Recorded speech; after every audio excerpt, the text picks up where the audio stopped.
Nombre, chapitre 23. Balaam dit à Balak, bâtis-moi ici 7 autels, et prépare-moi ici 7 taureaux et 7 béliers.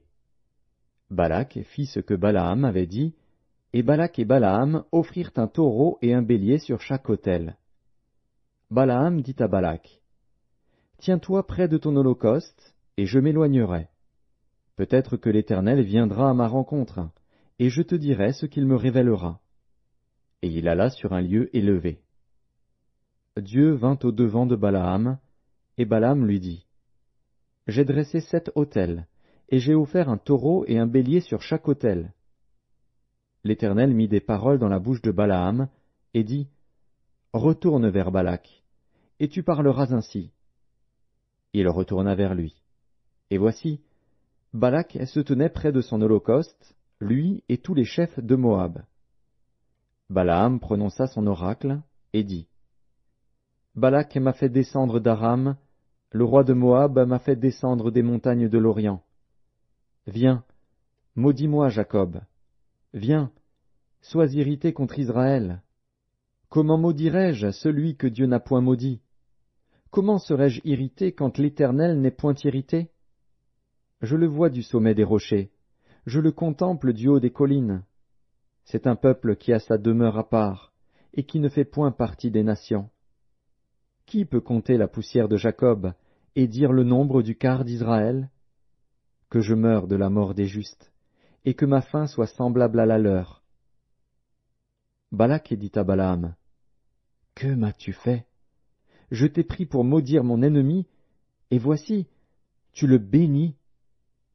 Il répondit, et dit, n'aurais-je pas soin de dire ce que l'Éternel met dans ma bouche? Balak lui dit, viens donc avec moi dans un autre lieu, d'où tu le verras. Tu n'en verras qu'une partie, tu n'en verras pas la totalité, et de là maudis-le-moi. Il le mena au champ de Tsophim, sur le sommet du Pisga. Il bâtit 7 autels, et offrit un taureau et un bélier sur chaque autel. Balaam dit à Balak, tiens-toi ici, près de ton holocauste, et j'irai à la rencontre de Dieu. L'Éternel vint au-devant de Balaam. Il mit des paroles dans sa bouche, et dit, retourne vers Balak, et tu parleras ainsi. Il retourna vers lui, et voici, Balak se tenait près de son holocauste, avec les chefs de Moab. Balak lui dit, qu'est-ce que l'Éternel a dit? Balaam prononça son oracle, et dit, lève-toi, Balak, écoute. Prête-moi l'oreille, fils de Tsippor. Dieu n'est point un homme pour mentir, ni fils d'un homme pour se repentir. Ce qu'il a dit, ne le fera-t-il pas? Ce qu'il a déclaré, ne l'exécutera-t-il pas? Voici, j'ai reçu l'ordre de bénir. Il a béni, je ne le révoquerai point. Il n'aperçoit point d'iniquité en Jacob, il ne voit point d'injustice en Israël. L'Éternel, son Dieu, est avec lui.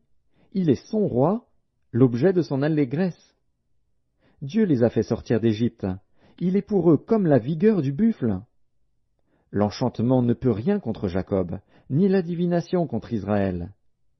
Au temps marqué, il sera dit à Jacob et à Israël, quelle est l'œuvre de Dieu? C'est un peuple qui se lève comme une lionne, et qui se dresse comme un lion. Il ne se couche point jusqu'à ce qu'il ait dévoré la proie, et qu'il ait bu le sang des blessés.